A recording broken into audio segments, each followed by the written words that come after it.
Ya, apa kabar semuanya? Baik-baik semua ya, puji Tuhan ya, luar biasa ya. Karena kita menyembah, kita percaya kepada Tuhan yang luar biasa. Nah, hari ini saya diberi tema yang menarik sekali, bicara tentang kasih Allah versus cinta dunia.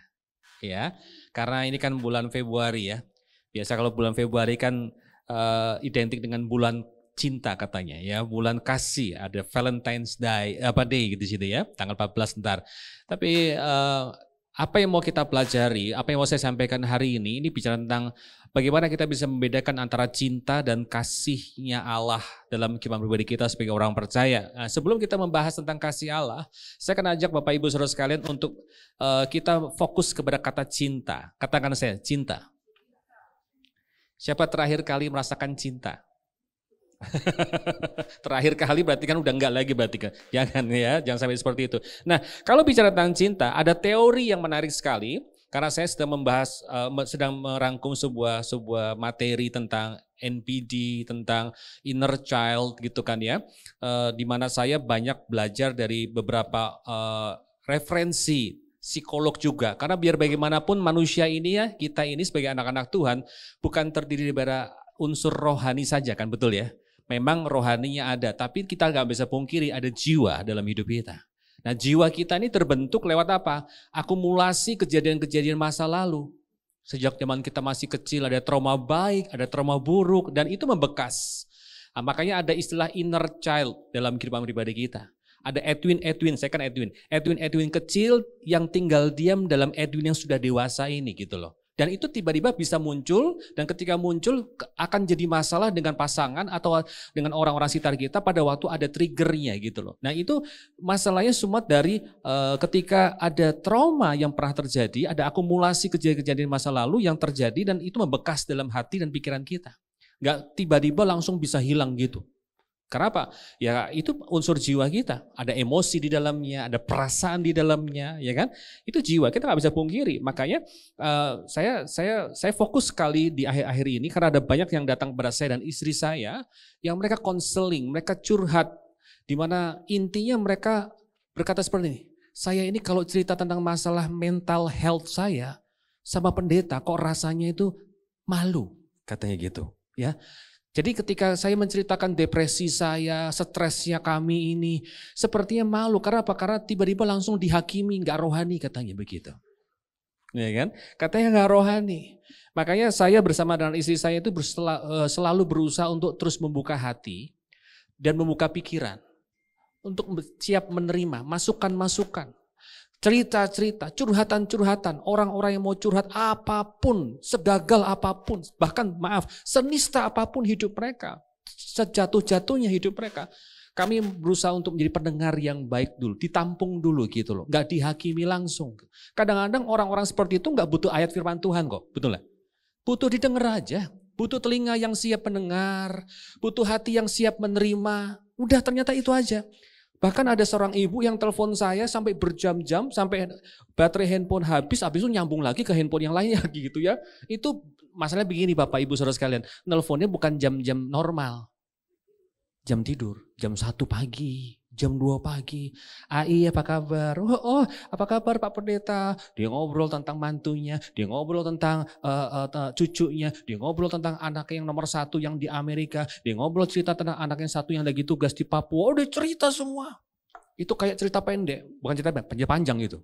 Ya kan? Sampai tiba-tiba handphone saya mati, saya pikir udah beres nih. Enggak, nyambung lagi.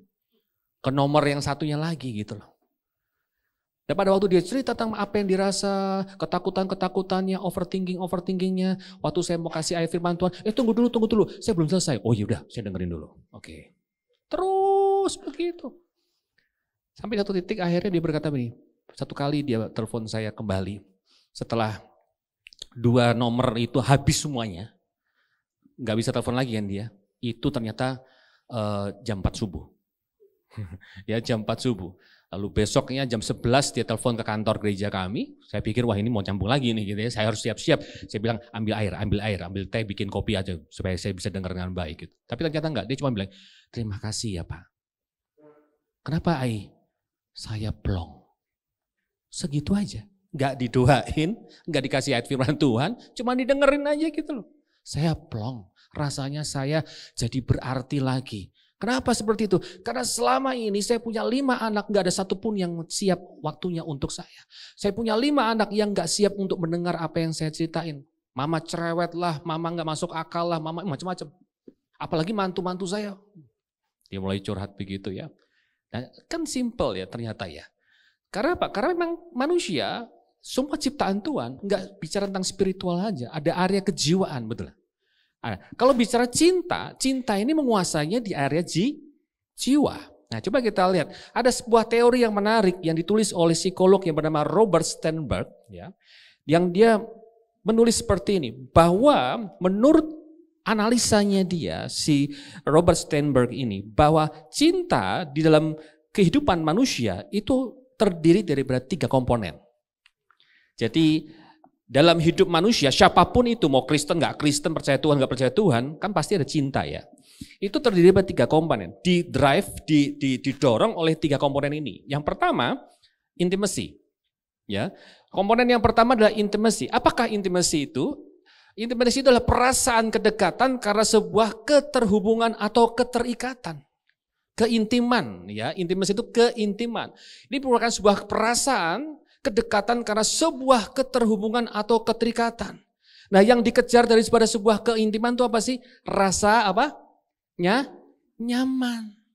Nah, garis bawahi ada kata keterhubungan atau keterikatan. Pernah dengar gak kita bilang, aku kok nyaman ya sama dia? Kenapa? Nyambung.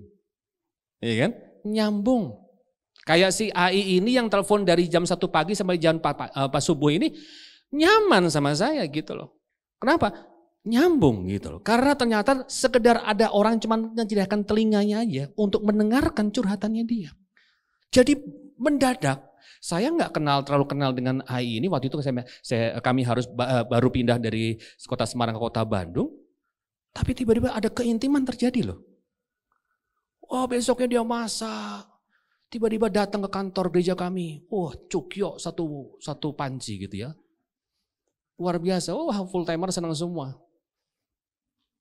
Ayo Pak, dengerin lagi Pak, biar nanti dikirimin lagi katanya kurang aja. Anak-anak full timer gereja gitu ya. Ya, ternyata apa? Tiba-tiba muncul sebuah keintiman loh. Kenapa? Karena ada keterikatan yang terjadi. Dan keterikatan terjadi bukan dari hal-hal yang besar.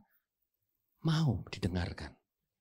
Menjadi pendengar yang baik. Bahwa ternyata begini, mendengar adalah ekspresi kasih. Setuju? Mendengar itu ekspresi kasih. Siapa di sini ibu-ibu yang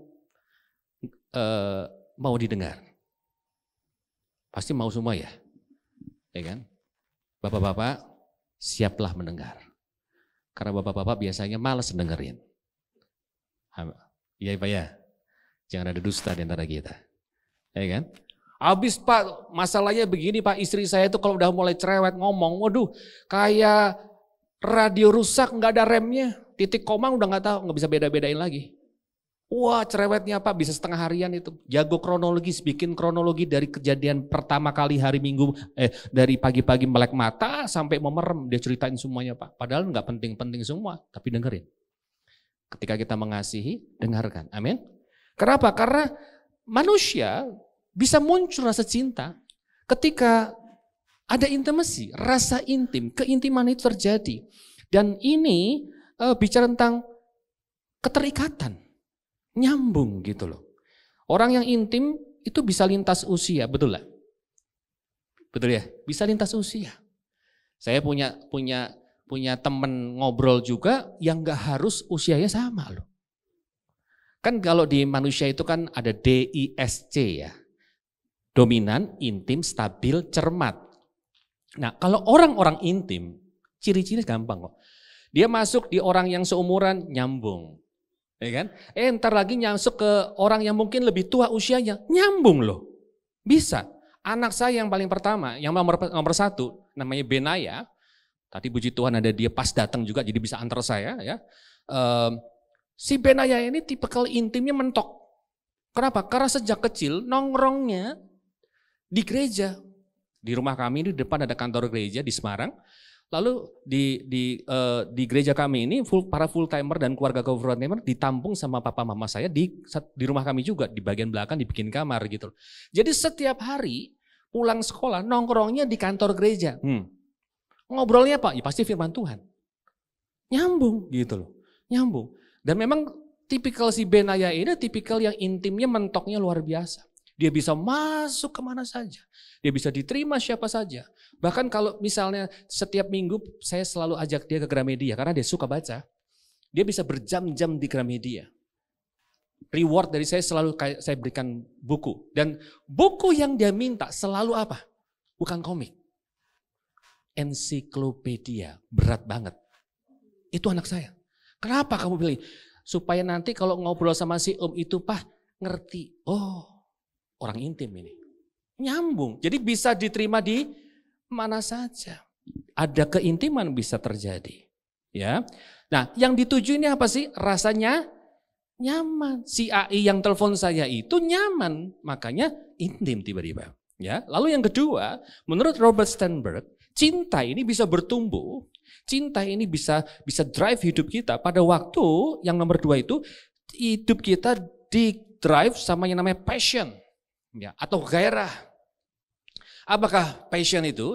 Perasaan dan keinginan. Ada keinginan, tadi perasaan aja kan. Perasaan dan keinginan yang mengarah kepada ketertarikan yang bisa menaikkan semangat. Makanya ada orang yang menasehati anaknya, kamu kalau kerja harus sesuai dengan passion kamu. Nah, ya kan? Pernah dengar gitu enggak ya? Supaya apa? Apapun masalahnya, tantangannya dalam pekerjaanmu, karena itu passion kamu, pasti kamu akan tetap kerjakan dengan semangat. Karena bicara gairah atau passion, itu bicara tentang keinginan yang terus untuk bisa naikkan semangatnya. Ketertarikan yang bisa menaikkan semangat. Apa sih yang dikejar oleh passion ini? Rasa puas. Betul nggak? Nah dalam cinta, konteks cinta, ya, passion ini juga bicara mengarah bisa ke dalam hal, seksual juga, kehidupan seksual, ya kan? Dan ini kalau jujur ya, kalau bicara tentang rasa puas, ada nggak yang pernah mencapai sebuah kepuasan? Nggak ada loh. Di dunia ini nggak ada yang pernah bisa memuaskan kita, betul nggak? Setuju ya? Nggak ada. Jadi kita akan terus kejar. Karena apa? Keinginan ini akan bicara lebih besar lagi. Lebih besar lagi. Padahal di Yakobus 1 ayat 14, firman Tuhan berkata begini, kita ini dicobai karena apa? Keinginan kita. Kita ini jatuh bukan karena setan mengintimidasi kita, setan nakut-nakutin kita. Kita ini jatuh dalam dosa bukan gara-gara setan ini menghancurkan usaha kita. Enggak melulu salahnya setan kok tentang kehancuran hidup kita. Tapi bicara tentang apa? Keinginan yang enggak bisa dikendalikan. Yakobus 1 ayat 14 berkata, kita masing-masing ini di tiap-tiap orang dicobai oleh keinginannya sendiri. Karena ia diseret dan dipikat olehnya. Ayat yang ke-15 berkata, dan apabila keinginan itulah dibuahi. Artinya kita ini gede-gedein keinginan kita. Kita nggak bisa kendalikan keinginan kita. Akhirnya malah menjerumuskan hidup kita. Makanya ada banyak orang sudah punya istri cantik tapi masih ada will. Ya kan? Ini passion. Sudah punya mencapai sesuatu masih tetap kurang lah. Ini passion, gitu. Nah ini cinta kan, kecintaan akan sesuatu yang bisa membuat puas. Dan selama kita menaruh rasa puas itu di luar dari Tuhan, nggak akan selesai. Capek hidup kita, betul? Capek loh hidup kita. Kalau kita merasa ada yang lebih cantik, nanti ke depannya akan ada yang lebih cantik lagi. Betul? Kalau kita merasa akan ada hal-hal, barang-barang yang bisa membuat kita bahagia, ke depannya nanti akan bisa membuat kita bahagia lagi. Betul nggak? Ada yang lebih. Passion untuk beberapa hal bisa positif, tapi seringkali ketika ada kata cinta di dalamnya, ini bisa nafsu. Masalah. Ya kan? Dan yang ketiga, komitmen. Jadi cinta itu komponen yang ketiga menurut Robert Sternberg itu adalah komitmen. Kalau tadi passion itu yang dikejar rasa puas, kalau komitmen itu yang dikejar adalah rasa aman dan nyaman. Makanya kenapa gampang orang ninggalin sebuah hubungan, kenapa? Karena udah nggak rasa aman lagi. Nggak nyaman lagi. gampang banget putus di tengah jalan, gampang banget untuk memutuskan cerai, gampang banget untuk memutuskan selesai. Kenapa? Karena ternyata rasa aman dan rasa nyaman itu udah gak didapatkan lagi dari komitmen yang ada. Nah, komitmen itu apa sih? Perasaan yang mengarahkan seseorang untuk tetap bersama untuk sebuah tujuan yang sama. Makanya kalau tujuannya udah gak sama, rasa amannya mudah hilang, betul gak? Ya kan? Udah mulai insecure gitu. Kenapa? Karena tujuannya udah gak sama gitu. Gak nyambung lagi Pak. Udah beda tujuannya. Dan ini bicara komitmen. Komitmen begitu mudah sekali bisa hancur. Nah, 3 unsur ini, 3 komponen yang dituliskan oleh Robert Sternberg itu, ini kalau kita telusuri baik-baik, ini bicara tentang sesuatu yang terkondisi, betul gak? Terkondisi oleh keadaan, terkondisi oleh seseorang, terkondisi oleh situasi, dan ini bisa berubah. Dengan gampang sekali bisa berubah. Keintiman yang tadi intimnya luar biasa, tapi karena sesuatu bisa berubah. Yang tadinya gairahnya luar biasa, karena sesuatu bisa berubah. Karena apa? Yang dikejar nggak didapat. Keintiman mengejar yang namanya rasa nyaman, gairah mengejar yang namanya rasa puas, lalu komitmen mengejar rasa aman dalam kehidupannya. Ketika 3 hal ini nggak didapat, akhirnya bisa membuat berubah. Makanya kita harus lihat ya, bahwa ternyata cinta ini terkondisi. Cinta ini mudah berubah. Makanya istilahnya jatuh cinta. Ya kan? Ketika cinta ini, 3 komponen ini mulai nge-drive hidup kita, ya hati-hati. Ketika kita nggak bisa kendalikan itu, justru membuat hidup kita akan jatuh. Tapi perhatikan baik-baik. Yang mau kita bahas lebih dalam lagi ini bukan masalah cinta kok. Saya kira kita udah cukup masalah cinta ya. Amin. Udah cukup lah. Tapi kita mau lihat kasih Allah yang luar biasa. Amin. Kita membahas yang lebih dalam lagi. Sadarkah kita bahwa kalau kita ada sebagaimana kita hadir ini, semua karena kasih Allah. Amin. Terlepas dari apapun yang terjadi dalam hidup kita hari ini, terlepas dari masa lalu yang pernah terjadi, terlepas dari kekelaman yang pernah ada di hidup kita dulu, tapi kalau kita ada hari ini, bukan karena kita hebat, tapi karena kasih Allah yang luar biasa. Amin. Paulus menuliskan nasihat dan doa yang luar biasa kepada jemaat di Efesus yang tertulis di Efesus pasal yang ketiga ayat yang ke-18. Seringkali kita orang-orang Kristen suka yang ayat yang ke-20-nya aja, ya. Tapi coba kita lihat dulu dari ayat yang ke-18 dari Efesus pasal yang ketiga. Ini doanya Paulus untuk jemaat Efesus. Salah satu jemaat yang dikasih oleh Paulus. Paulus berdoa seperti ini. Aku berdoa supaya kamu bersama-sama dengan segala orang kudus dapat apa? Memahami. Orang yang memahami itu harus mengalami dulu, betul? Ya kan? Kalau ngerti ini cuma belajar sesuatu, oh ngerti. Tapi kalau udah ngalamin, paham saya. Beda ya, ini lebih dalam lagi dari mengerti. Memahami betapa apa? Lebarnya dan apa? Panjangnya dan apa? Tingginya dan apa? Dalamnya apa? Kasih Kristus. Ayat yang ke-19. Dan dapat mengenal kasih itu sekalipun ia melampaui segala pengetahuan. Aku berdoa melampaui segala pengetahuan itu maksudnya gini. Nggak bisa dinalar gitu loh. Dengan pikiran kita yang cetek. Makanya ajaran kasihnya Yesus kan nggak bisa diterima. Gimana musuh disuruh doain? Ngerti ya? Gimana musuh disuruh berkatin? Gimana orang yang merugikan kita kok justru disuruh memberkati, mendoakan? Kan aneh gitu loh. Dunia gak bisa terima hal itu. Kalau ada orang yang merugikan hidupmu ya su aja, tuntut aja, somasi aja. Segampang itu dunia kan. Kalau kau merasa benar dan kau merasa harga dirimu dicabik-cabik, kau merasa kau disakiti, kau punya hak kok. Dunia mengajarkan kita untuk mencari keadilan, betul lah. Tapi justru kasihnya Tuhan yang diajarkan pada kita sepertinya itu nggak adil, betul nggak? Gimana orang saya yang disalahin tuh saya, kok saya disuruh memberkati orang yang nyalain saya, orang yang nyakitin saya, kan nggak masuk akal ya. Hukum yang dulu ada, mata ganti mata. Tapi Yesus datang ke dunia membongkar semua hukum yang ada dengan hukum kasih yang luar biasa. Amin ya.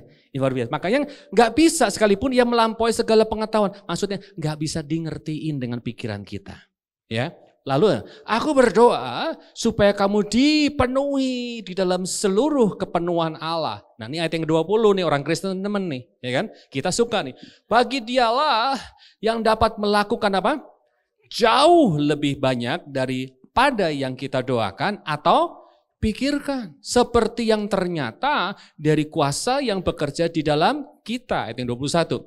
Bagi dialah kemuliaan di dalam jemaat dan di dalam Kristus Yesus turun-temurun sampai selama-lamanya. Kita berdoa, kita rindu, kita berharap bahwa Tuhan bekerja melakukan sesuatu jauh lebih besar, jauh lebih banyak dari apa yang kita doakan dan pikirkan. Kita pengennya gitu dong, ya kan? Tapi perhatikan baik-baik, untuk itu bisa terjadi kita harus alami dulu kasih Tuhan. Kita harus pahami dulu kasih Tuhan. Nah kita lihat baik-baik, ada 4 dimensi kasih Allah dalam kehidupan manusia, ya. Jelas di situ kata yang pertama, lebarnya kasih Allah. Lebarnya kasih Allah. Bahasa Yunaninya platos. Platos itu artinya luas, luas yang nggak bisa diukur.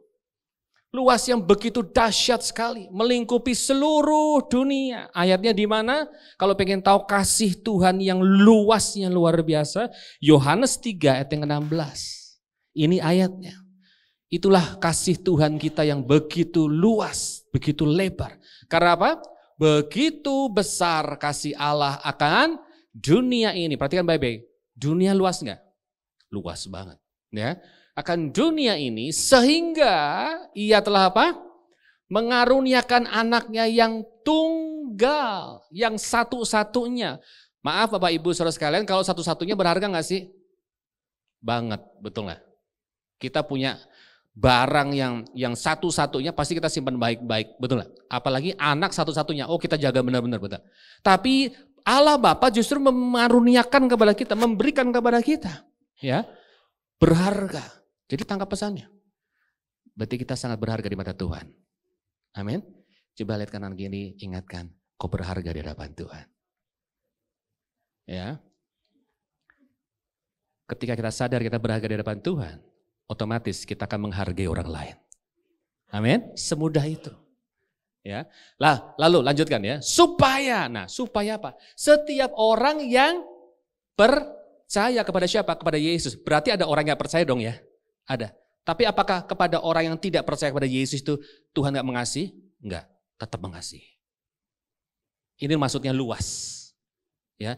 Jadi kasih Tuhan itu berlaku untuk seluruh orang. Mau dia terima Yesus kek, enggak terima Yesus kek, dia tetap mengasihi. Itu luar biasa Tuhan kita ya. Supaya setiap orang yang percaya kepadanya tidak binasa. Amin. Melainkan beroleh hidup yang kekal. Jadi coba renungan baik-baik. Kalau hari ini ada saudara-saudara kita yang belum menerima Yesus sebagai Tuhan dan Juru Selamat pribadinya, berarti hati Tuhan itu masih masih sedih gitu loh. Sedih loh. Sedih.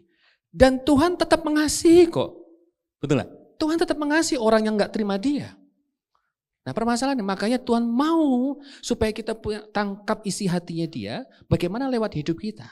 Kita bisa menjangkau orang-orang yang di sekitar kita. Betul gak? Ini kan? Permasalahannya kadang-kadang kita yang sudah terima keselamatan dari Tuhan. Justru kita cuek ngelihat orang yang belum kenal Tuhan. Di sini gak ada yang begitu. Amin. Coba lihat kanan kiri dia bilang gini. Pasti bukan kamu. Ya.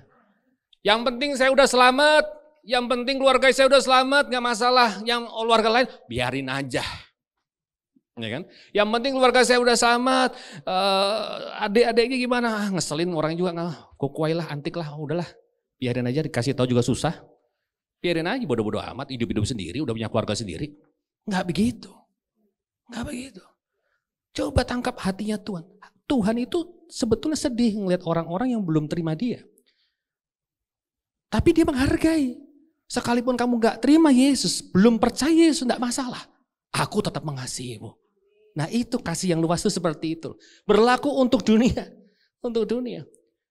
Ya, ini terjadi. Ini terjadi. Tapi bersyukur ya, saya dapat update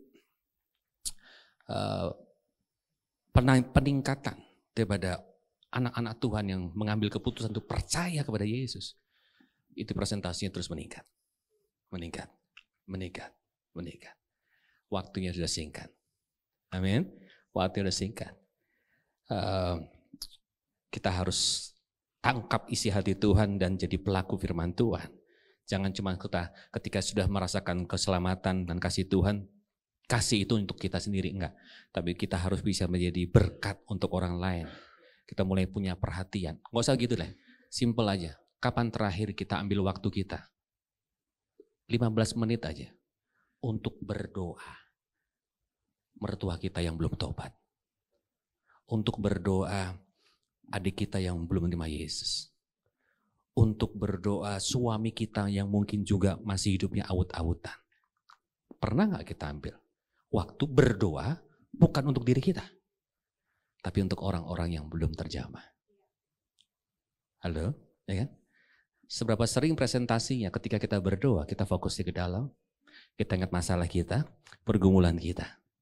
Tapi salah satu doa yang disukai oleh Yesus adalah apa? Syafaat.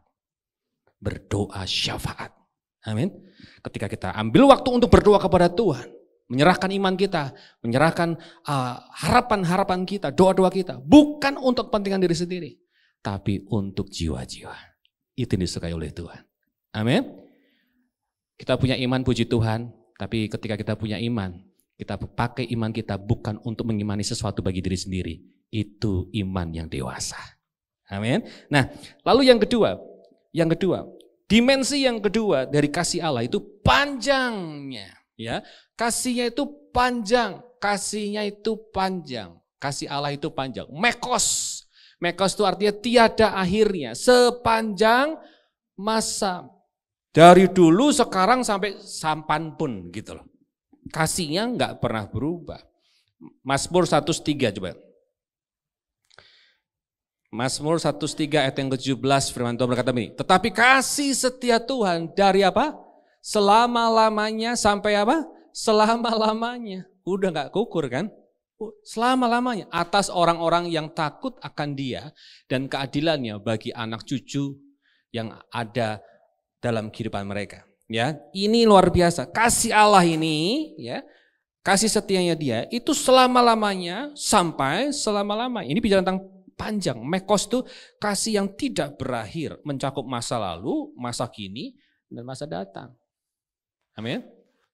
Gak bisa diukur, jadi gak ada limitnya, gak ada expirednya. Barang di supermarket bisa expired, tapi kasih Tuhan gak pernah expired. Amin. Lalu yang ketiga adalah tingginya. Tadi kan panjang, terus ini tingginya kasih Allah. Bahasa Yunani hupsos.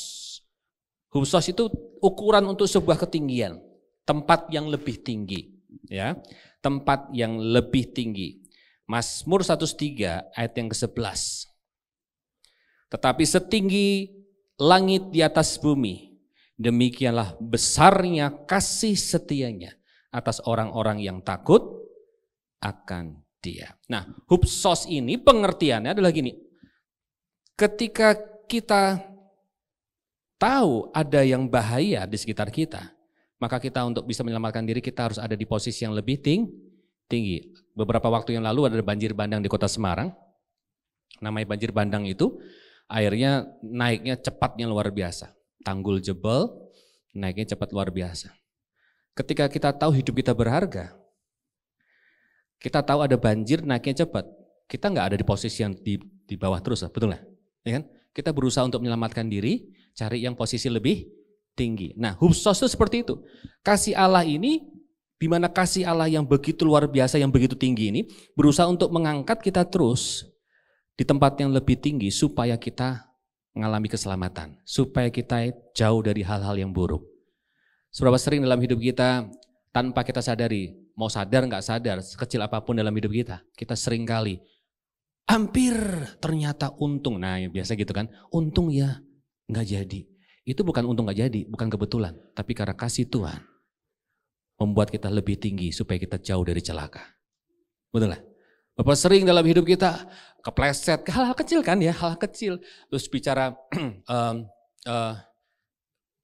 saya nggak mau sebut maskapainya. Satu kali kan dulu tahun 94 itu kan saya ini bolak-balik karena tim rasuli, saya bisa pulang pergi dalam 1 bulan dengan pesawat itu bisa diutus ke sana tiba-tiba cuma untuk 2 hari, habis itu berangkat lagi. Kadang-kadang saya cuma dari Makassar, waktu itu kami base-nya di Makassar, dari Makassar menuju ke Malang, habis ke Malang nanti cuma 1 hari, besoknya langsung pindah lagi ke Palangkaraya, habis Palangkaraya ke Jambi, paling lama itu waktu itu kalau nggak salah di Palembang juga lah cukup lama. Jadi bisa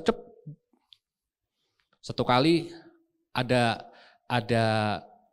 keteledoran, tapi ternyata itu bukan keteledoran dan bukan kebetulan.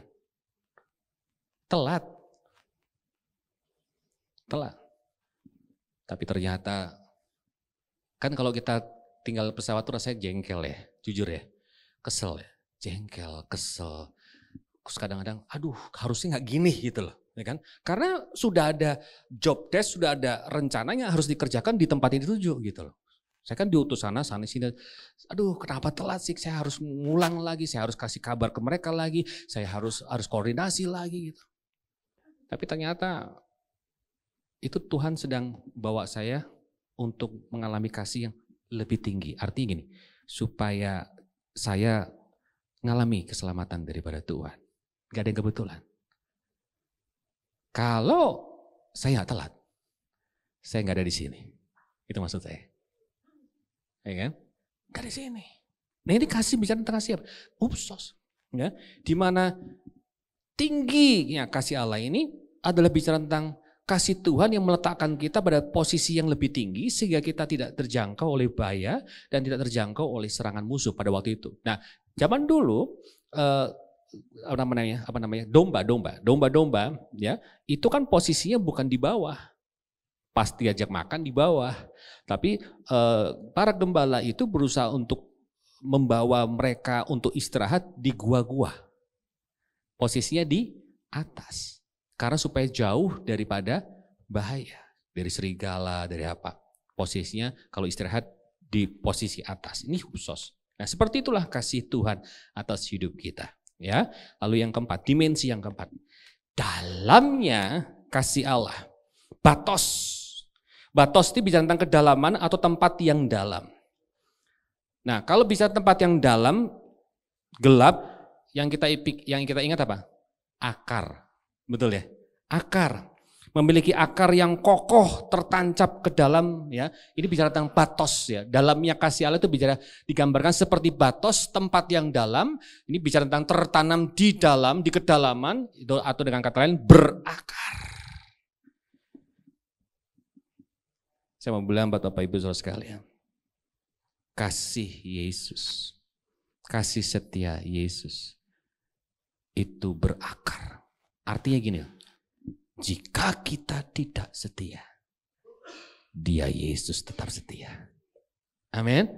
Coba kita lihat. 2 Timotius pasal yang kedua, yang ke-13. Ini menarik sekali.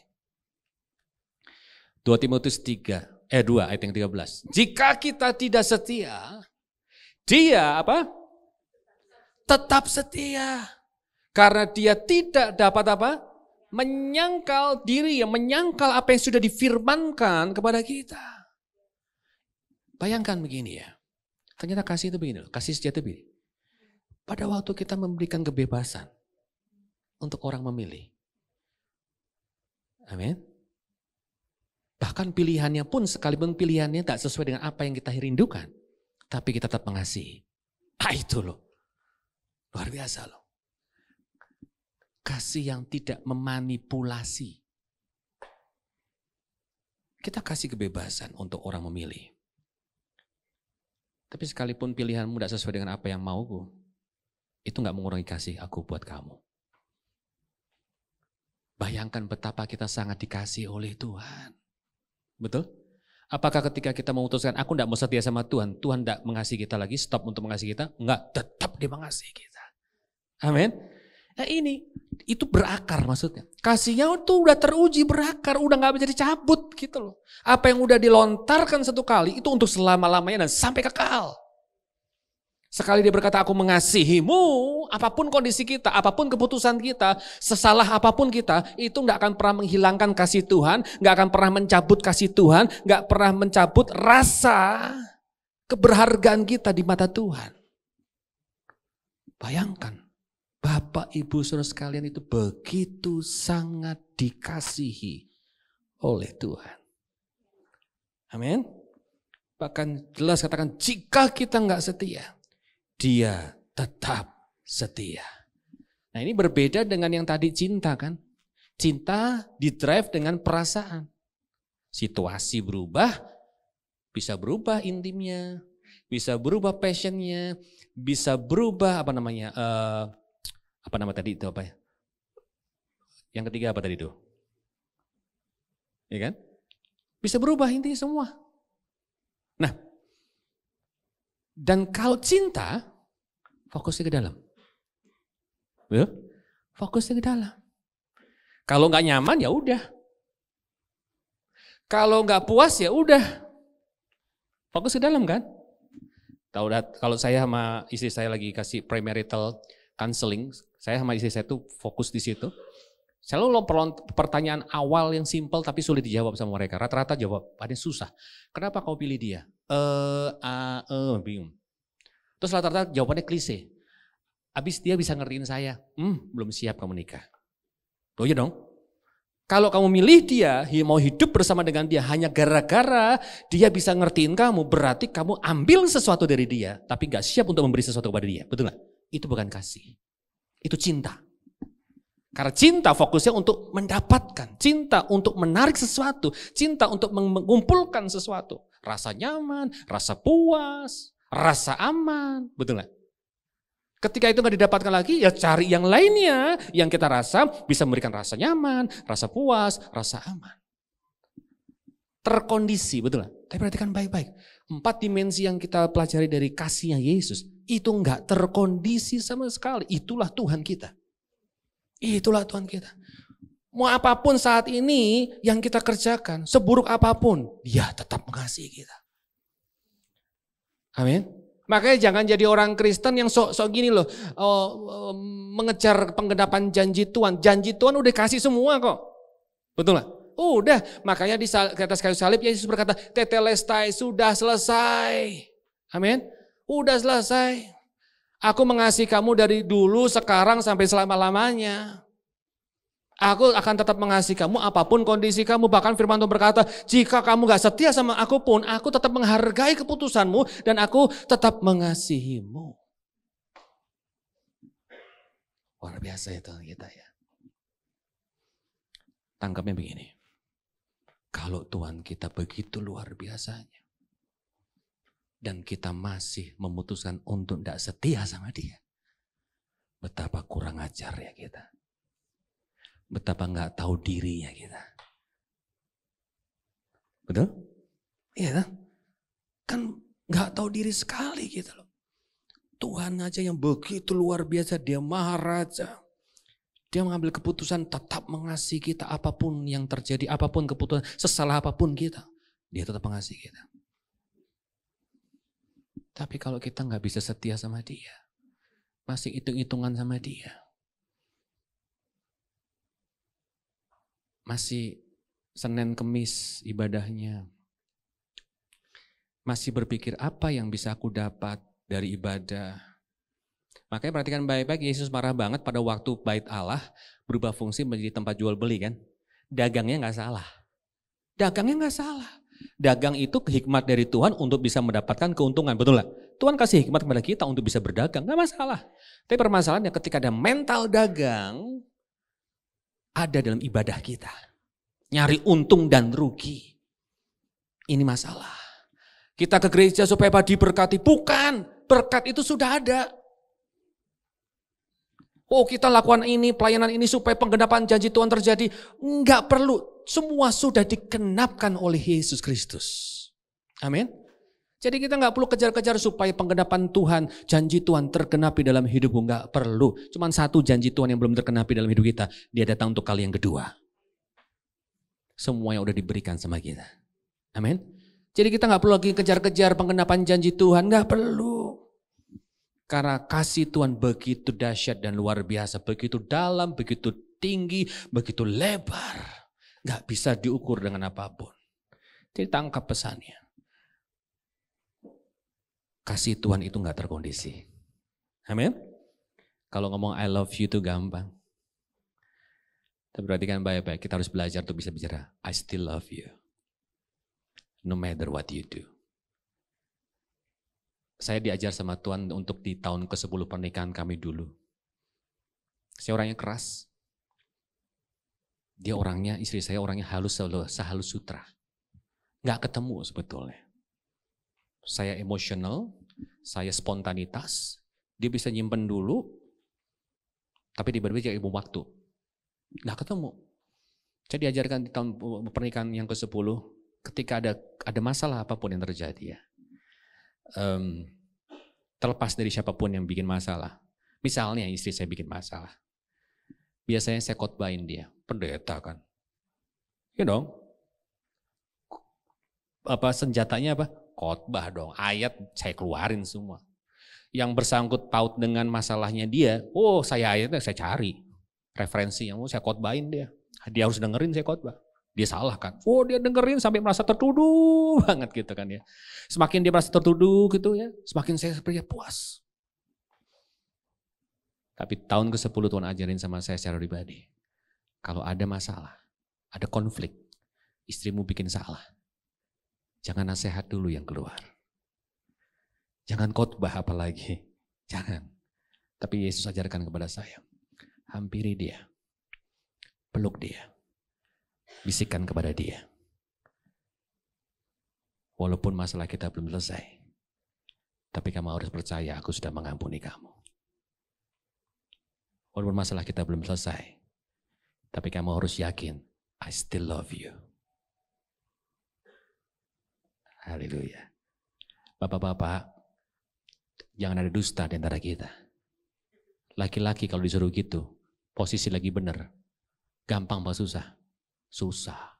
Apalagi pas posisi bener kan. Kayak ada di atas angin tuh. Gengsi dong. Iya dong. Di mana-mana Pak, yang salah harus datang sama yang gak salah dong. Yang salah harus sadar. Gimana mau sadar Pak kalau dia belum apa-apa, belum diberesin tapi udah dimaafin dulu. Gak masuk akal. Saya sempat konsultasi sama teman-teman pendeta pada waktu itu. Saya tanya, gimana menurut kamu? Mereka mau bicara sama, kasih masukan yang sama. Seperti nanti gak mendidik mereka loh. Istrimu gak dididik lewat masalah itu. Jadi akhirnya nanti dengan mudah kan bisa mengulangi kesalahan yang sama. Oh ya, cengli juga ya. Saya mikir lagi, saya doa lagi sama Tuhan. Tiba-tiba Roh Kudus semua gini. Siapalah dirimu yang mau mendidik orang dulu. Sebelum kau mendidik orang lain, hidupmu harus dididik dulu. Itu maksudnya. Akhirnya saya lakukan, saya praktekkan. Ada masalah, ada konflik, saya hampiri dia. Dia udah siap-siap tuh mau dikhotbahin kan. Saya hampiri dia, saya peluk. Sayang, kita belum beresin nih. Tapi aku harus jelasin sama kamu. Apapun yang kamu lakukan, aku sudah ngampunin kamu. Aku tetap mengasihi kamu. Wih, nangis tuh air mata, air liur semua meleleh semua itu. Kayak keran bocor. Nangis. Drama Korea terjadi pada waktu itu kan. Beres. Tapi intinya ini, gara-gara itu kami lakukan, saya lakukan. Akhirnya dia lakukan juga hal yang sama kepada saya. Ketika saya sedang melakukan kesalahan. Siapa yang percaya kalau kita nggak pernah bisa melakukan kesalahan? Nggak ada kan? Bisa nggak kita bikin salah? Bisa banget. Bahkan lebih fatal dari pasangan kita. Sangat bisa. Kita butuh apa? Pengampunan. Kita butuh apa? Penerimaan. Kita butuh apa? Kasih. Betul? Tidak menghakimi, tidak dihakimi. Dan pada waktu saya lakukan hal itu pada istri saya. Akhirnya apa? Istri saya berubah bukan karena sebuah tuntutan. Tapi karena penerimaan. Amin. Orang kalau berubah bisa nggak? Bisa berubah tapi karena sebuah tuntutan. Bisa, banyak seperti itu. Daripada rame, ya kan? Seolah-olah berubah tapi bisa terjadi lagi. Kenapa? Karena itu bukan sebuah kesadaran. Gitu loh. Tapi ketika ada penerimaan, ada kasih, ada pengampunan bahkan yang diberikan terlebih dahulu sebelum itu diselesaikan. Ternyata ini kunci yang luar biasa. Gak ada masalah yang gak bisa diselesaikan dalam keluarga kita. Gak ada masalah yang gak bisa diselesaikan di dalam komunitas kita. Saya mau bilang buat Bapak Ibu Saudara sekalian, kunci segala solusi dalam hidup kita cuma satu kok, kerendahan hati. Amin. Maka Yesus ajarkan sebelum dia ditangkap, sebelum dia dibawa ke Golgota, jamuan makam terakhir ini agak berbeda. Dia lepas jubahnya, lalu dia ambil wadah untuk cuci kaki, lalu dia mulai panggil murid-muridnya, dia cuci kaki murid-murid satu persatu. Perhatikan baik-baik, cuci kaki murid-muridnya loh, yang harusnya dia dilakukan oleh murid-muridnya. Dan kakinya bukan bersih, habis mani-pedi ya, enggak. Ini kotor, debu, pasir, keringat campur jadi satu. Bayangin itu, dia harus cuci kaki satu-satu. Dan yang luar biasa setelah dilakukan hal itu, murid-murid bingung kan. Petrus ngomong ini, kok kenapa? Harusnya kan saya lakukan hal ini. Tapi ada satu pesan yang luar biasa yang Yesus berikan kepada murid-muridnya. Apa yang sudah kulakukan kepadamu, lakukan juga kepada orang lain. Enggak pernah saya cari di Alkitab ketika Yesus membangkitkan orang mati. Dan Yesus berpesan kepada murid-muridnya, nanti kalian juga ikutin seperti saya bangkitin orang mati. Enggak ada. Saya nggak pernah ketemu di Alkitab ayat yang berkata pada waktu Yesus menyembuhkan orang sakit, orang ada mujizat ke orang sakit disembuhkan, dan dia berpesan kepada murid-murid, kamu juga lakukan hal yang sama ya, sembuhin orang sakit ntar. Enggak, dia nggak pernah berpesan khusus. Dia ngajar di ribuan orang, lalu berkata pada murid-murid, nanti kamu juga jadi guru yang top ya seperti saya, ngajar yang dengerin ribuan orang. Enggak, dia nggak berpesan gitu kepada murid-muridnya. Tapi justru pada waktu dia melakukan hal yang hina, yang nista, yang kotor, yang paling dihindarin sama orang. Dia merendahkan hatinya, dia merendahkan dirinya. Dia yang harusnya raja jadi budak, jadi hamba. Disitulah dia berpesan. Apa yang sudah aku kasih contoh sama kamu, kamu juga harus lakukan. Kenapa? Karena Yesus memberikan pesan kepada kita semua juga. Bahwa apapun masalah yang terjadi di depan, satu kuncinya. Kerendahan hati. Kerendahan hati yang akan menjadi solusi yang terbaik. Kerendahan hati yang akan bisa membuat kita menemukan jalan keluar yang terbaik. Amin. Dan kalau nggak ada kasih, nggak mungkin bisa kita lakukan. Luar biasa ya Tuhan kita ya. Dahsyatnya luar biasa. Jadi kali kita bisa lihat bahwa ternyata kasih Tuhan itu luar biasa. I still love you no matter what you do. Kalau kita ngomong I love you sama pasangan kita, berarti kan pasangan kita lagi cocok sama kita, betul lah. Ya. Kalau kita ngomong aku sayang sama kamu, manggilnya beb ya. Beb yang, tapi kalau lagi kesel, dut, sini dut. Nah, di sini nggak ada yang benar begitu, amin. Sini nggak ada body shaming, nggak ada body shaming. Itu pelecehan lo itu, hati-hati lo itu, pelecehan secara verbal itu ya. Jadi kalau panggil pasangannya ya panggil dengan kalimat yang layak, yang positif gitu loh. Ya, jengkel Pak, habisnya Pak, kesel. Jangan, tahan diri. Ya, tahan diri. Nah, dari sini kita bisa lihat, diberikanlah kado yang indah kepada kita. Supaya ketika kita sudah menerima kado yang indah dari Tuhan, kita pun juga bisa lakukan hal yang sama. Dulu waktu Yesus masih ada, dia kasih secara teladan kan, contoh. Begitu dia mati, dia berikan kado ini kepada kita. Itu apa? Ekspresi kado yang paling besar dalam hidup kita dari Yesus itu apa? Ada yang ngomong ini, keselamatan. Salah nggak? Kado yang terbesar dari Tuhan Yesus itu apa? Keselamatan. Salah nggak? Nggak salah. Betul juga. Betul juga. Tapi perhatikan baik-baik. Sebelum terjadi keselamatan, ada yang namanya pengampunan. Setuju? Setuju? Pada waktu kita terima Yesus sebagai Tuhan dan Juru Selamat pribadi kita, dosa kita diampuni terlebih dahulu. Baru keselamatan jadi bagian dalam hidup kita. Betul? Ada orang yang berkata, keselamatan yang paling besar. Saya setuju sekali. Tapi tidak akan pernah terjadi keselamatan tanpa pengampunan. Dan tidak pernah ada pengampunan tanpa kasih yang tinggi, panjang, lebar, dalam. Amin. Ini luar biasanya Tuhan kita. Jadi dari sini kita bisa lihat beda sama cinta. Cinta itu temporary, terkondisi banget. Cinta cuma 3 hal yang drive hidup kita. Yaitu apa tadi? Intimacy, ya, lalu apa? Passion, lalu komitmen. Kita berpikir komitmen udah bisa kita pegang, puji Tuhan.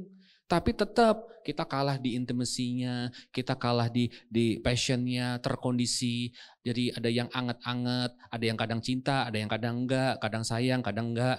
Enggak bisa begitu. Tapi Yesus mengajar bagi kita, dia berikan kado yang terbaik. Karena tanpa pengampunan kita tidak mungkin bisa selamat. Amin. Jadi keselamatan adalah akibat dari sebuah pemberian kasih yang sejati dari Tuhan, yaitu pengampunan. Sebelum saya lanjutkan lebih dalam dan terakhir, siapa yang percaya betul kalau kita sudah diampuni oleh Yesus? Berarti kita sudah terima kado yang terbaik, kasih yang sejati dari Yesus. Amin. Di Alkitab dituliskan banyak tentang pengampunan. Bahkan bicara mengampuni itu juga disematkan di dalam doa Bapa kami. Ya kan?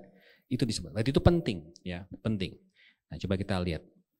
Ada satu kisah ketika murid-muridnya kumpul sama Yesus, Yesus bertanya, berapa kali kita harus mengampuni? Nah, waktu itu kan Petrus nyeplos, tahu sendiri ya, Petrus itu paling gampang omdo, ngomong doang. Yang penting kenceng aja gitu loh, nyeplos.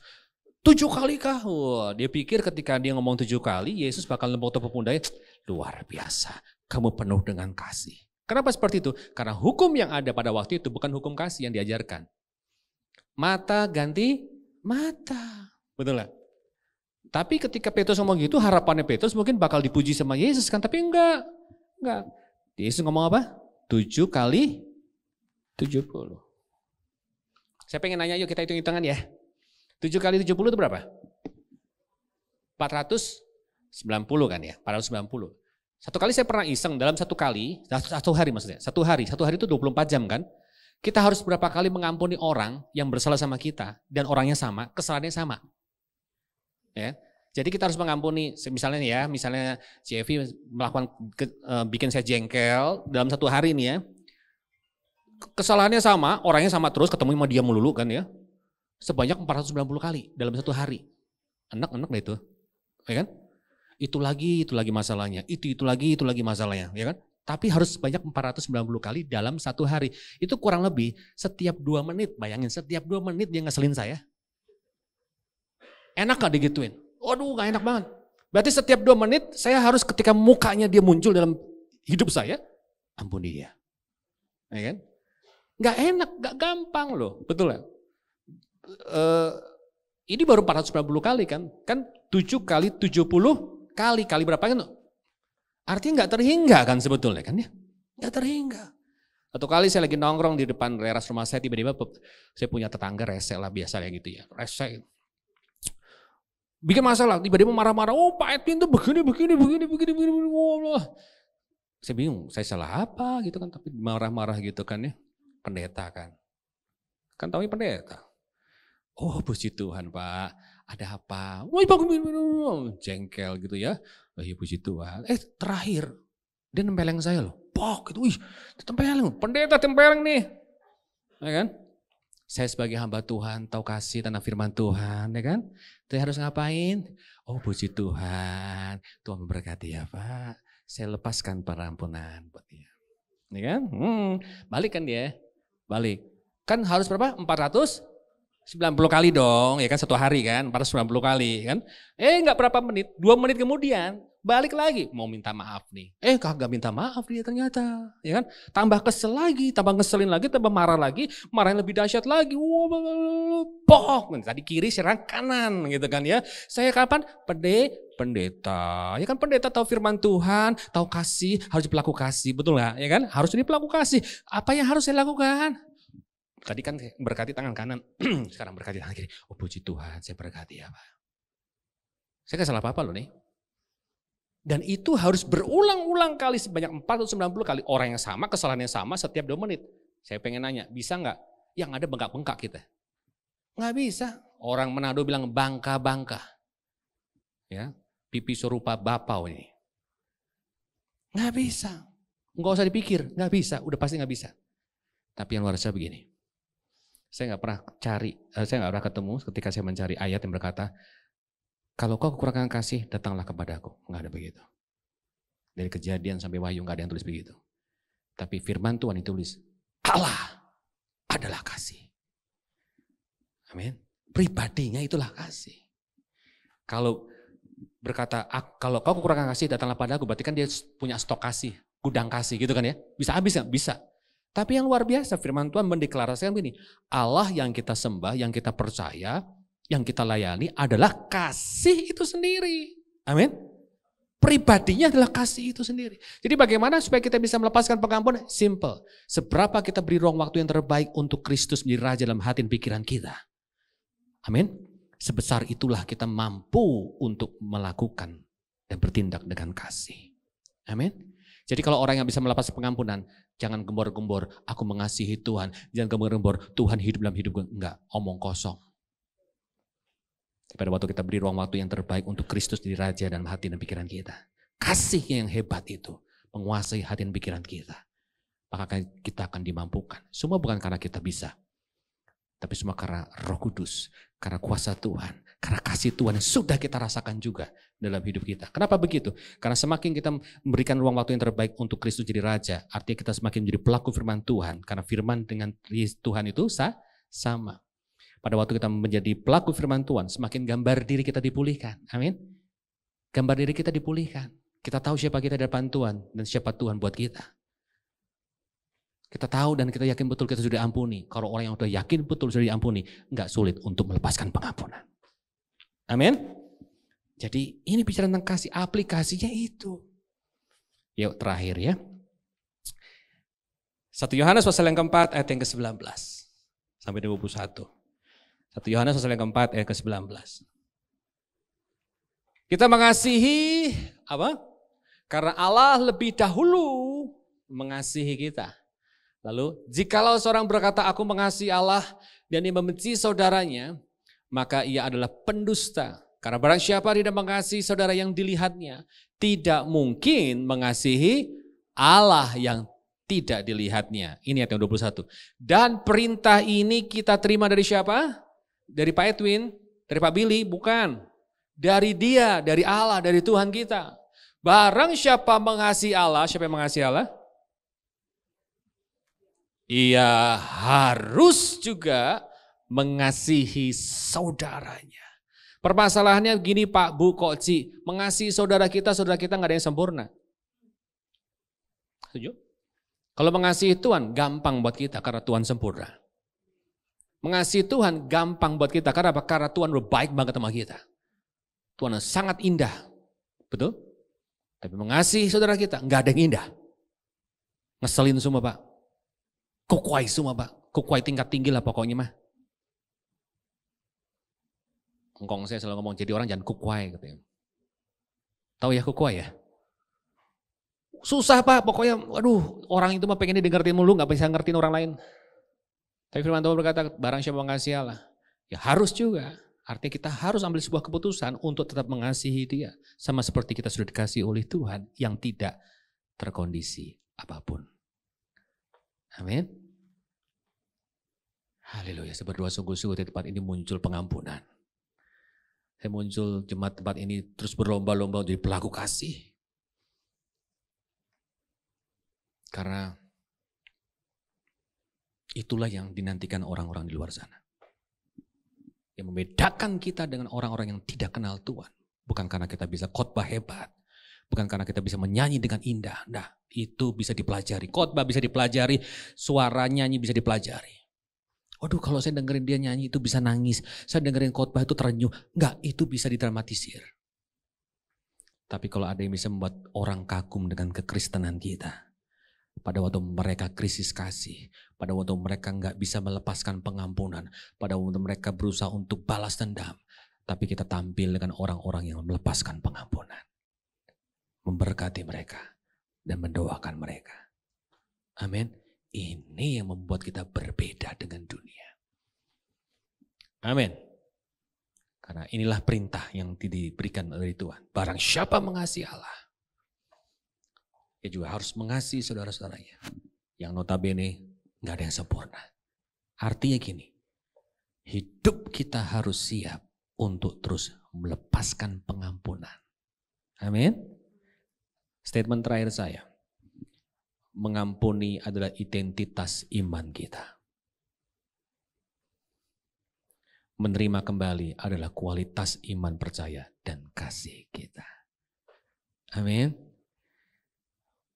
Siapa yang percaya ketika kita beriman kepada Yesus Kristus, dosa kita sudah diampuni. Berarti harus yang mengampuni adalah identitas kita yang sudah diampuni. Amin. Mengampuni itu bukan hal yang besar. Harusnya. Hal yang biasa. Amin. Tapi seringkali kita menganggap untuk bisa melepaskan pengampunan, memberikan pengampunan pada suami kita, pada mertua kita, pada anak-anak kita. Sulitnya luar biasa. Kita anggap hal yang besar. Karena apa? Karena kita terlalu fokus sama sakit hatinya kita. Kita fokus kepada intimasi yang dirusak sama dia. Kita fokus sama passionnya kita yang dirusak sama dia. Kita fokus kepada komitmen kita yang disangkal sama dia. Kita fokus kepada masalahnya, kita fokus pada diri kita. No. Bayangin loh. Bahkan Tuhan pun tidak mikirin dirinya sendiri. Dia berikan dirinya buat kita. Karena dia ngajarin kan kasih yang sejati. Amin. Jangan fokus sama diri kita. Tapi fokus kepada Tuhan. Dan kita akan jadi berkat untuk orang lain. Mengampuni adalah identitas iman kita.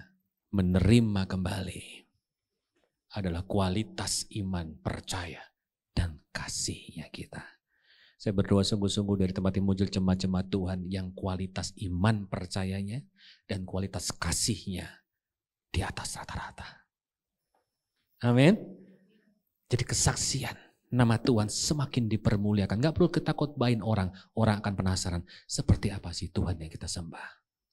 Amin. Kita gak perlu banyak bicara. Kita gak perlu ngajak-ngajak ke gereja. Ayo ke gereja yuk. Ayo ikut ibadah yuk. Ayo persekutuan. Gak perlu. Tapi ketika orang melihat perubahan demi perubahan yang terjadi dalam hidup kita. Orang akan penasaran dan tertarik dengan Tuhan kita. Amin. Jadilah pelaku kasih. Pengampunan bukan hal yang luar biasa. Tapi melepaskan pengampunan itu hal yang biasa. Karena sudah ada DNA kasihnya Kristus di hidup kita. Saya akan akhiri dengan satu video klip. Ini lama sekali. Tapi video klip ini sangat memberkati saya. Simple, cuma 2 menit, nggak sampai 5 menit. Kita bisa saksikan bersama tentang pengampunan. The power of forgiveness. Ada seorang anak yang berkesempatan untuk datang mengunjungi bapaknya yang ada di penjara. Tanpa dialog, tapi luar biasa. Bisa tolong simak baik-baik.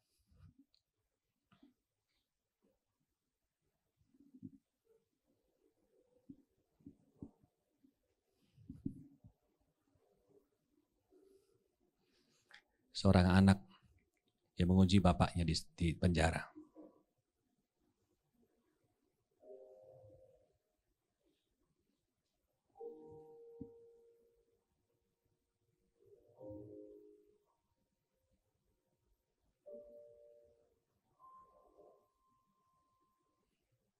Itu yang dilakukan oleh bapaknya pada dia.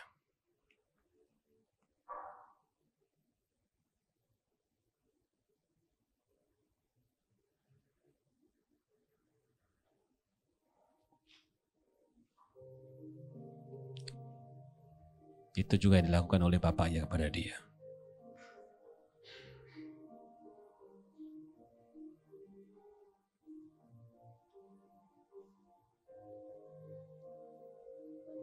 Despise me.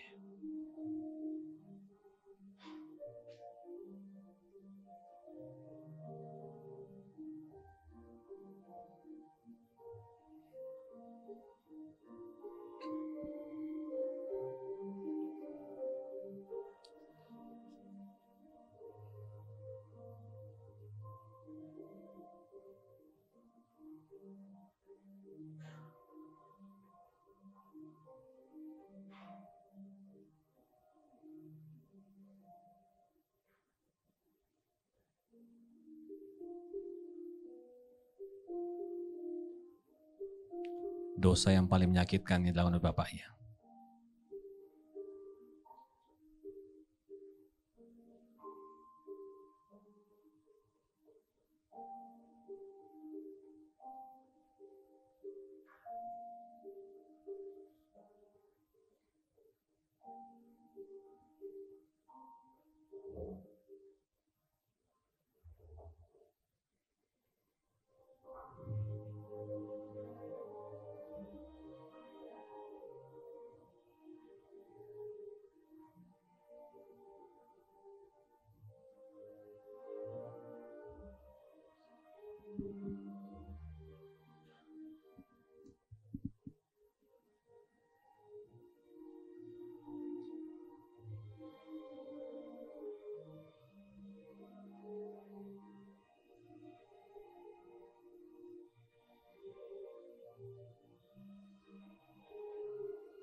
Pengampunan tidak pernah merubah masa lalu kita.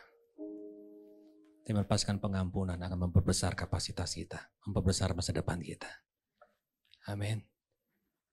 Sama seperti anak ini, kita selalu punya kertas banyak dan spidol di tangan kita. Kita selalu punya pilihan dalam hidup kita. Kita mau tulis segala dosa-dosa, kesalahan-kesalahan dari bagian orang-orang yang sudah menyakitkan hidup kita. Yang kita mungkin anggap orang itu sangat mengecewakan kita.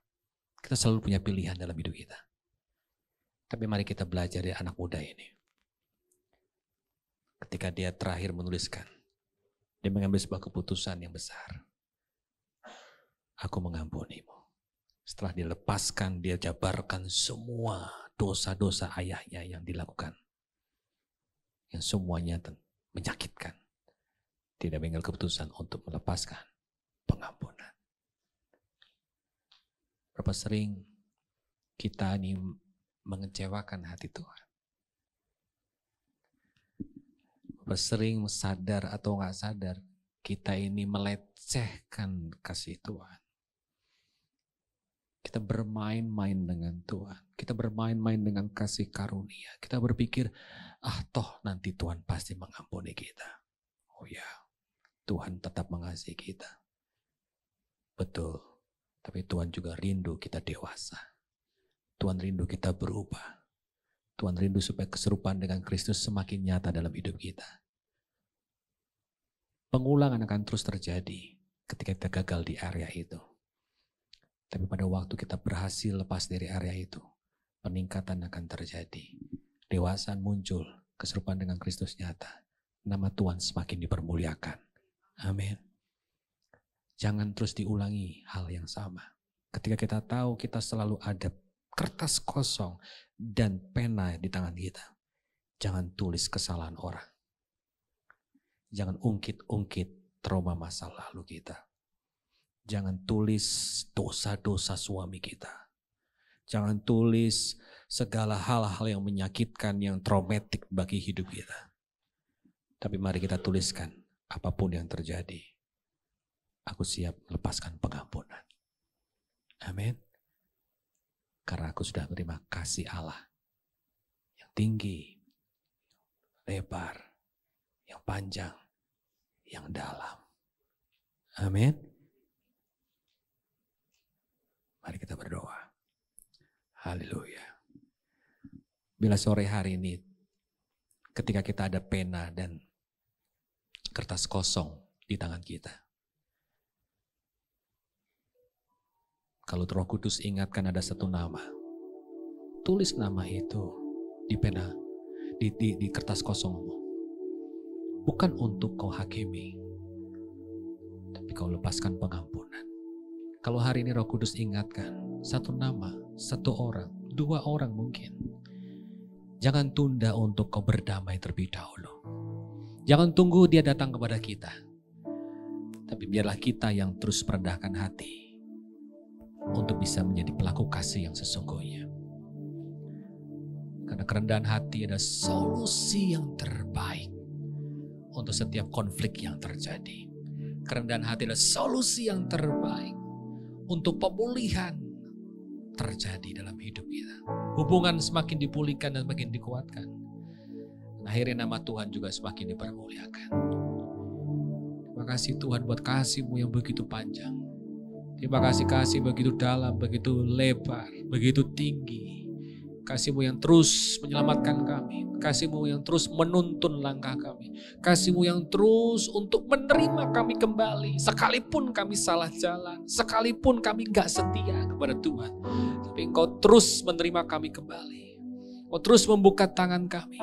Kau terus memeluk kami pada waktu kami kembali di tengah-tengah kenistaan kami. Di tengah-tengah keterburukan kami. Kau terus memeluk kami dengan kasih-Mu yang begitu luar biasa. Terima kasih Tuhan. Karena kami sudah menerima kasih yang begitu sejati, yang begitu luar biasa. Hidup kami penuh. Dan biarlah kami jadi pelaku kasih untuk orang-orang sekitar kami. Biar dunia boleh melihat siapa Yesus yang kami sembah. Siapa Yesus, bagaimana karakter dan sifat Tuhan yang kami percaya, kami layani.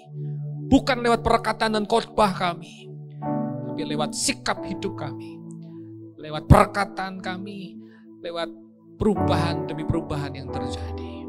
Sekecil apapun perubahan itu, nama Tuhan akan dipermuliakan. Terima kasih Tuhan. Bapak memberkati setiap jemaatmu yang datang hari ini Tuhan. Ketika mereka datang mungkin masih dengan segala sakit hati, kecewa yang sempat hadir, dan iblis berusaha untuk menipu, terus membawa, menggenggam erat rasa kecewa itu, menggenggam erat rasa sakit hati itu, sehingga terus menghantui pikiran dan hati, membuat gak bisa menjadi pelaku kasih, membuat sulit untuk bisa melepaskan pengampunan. Aku berdoa bila kuasa-Mu, Roh Kudus, turun atas hidup mereka, jamah hati mereka di dalam nama Yesus Kristus. Bila kuasa Roh Kudus sendiri yang akan memampukan setiap mereka untuk pelaku kasih yang sesungguhnya. Karena kami tahu kami sudah menerima kasih yang sejati, kasih yang sempurna, yang dunia tidak pernah bisa berikan dalam hidup kami. Bila kami jalan dengan kasih itu, kami hidup bersama dengan kasih itu, tapi kami juga hidupi kasih itu sesungguhnya, lewat apapun yang kami kerjakan. Terima kasih Tuhan, buat kasih-Mu yang luar biasa. Siapalah kami ini Tuhan, tapi Kau begitu menghargai dan mengasihi kami. Amen. Begitu dalam. Amen. Terima kasih Tuhan, terima kasih Yesus.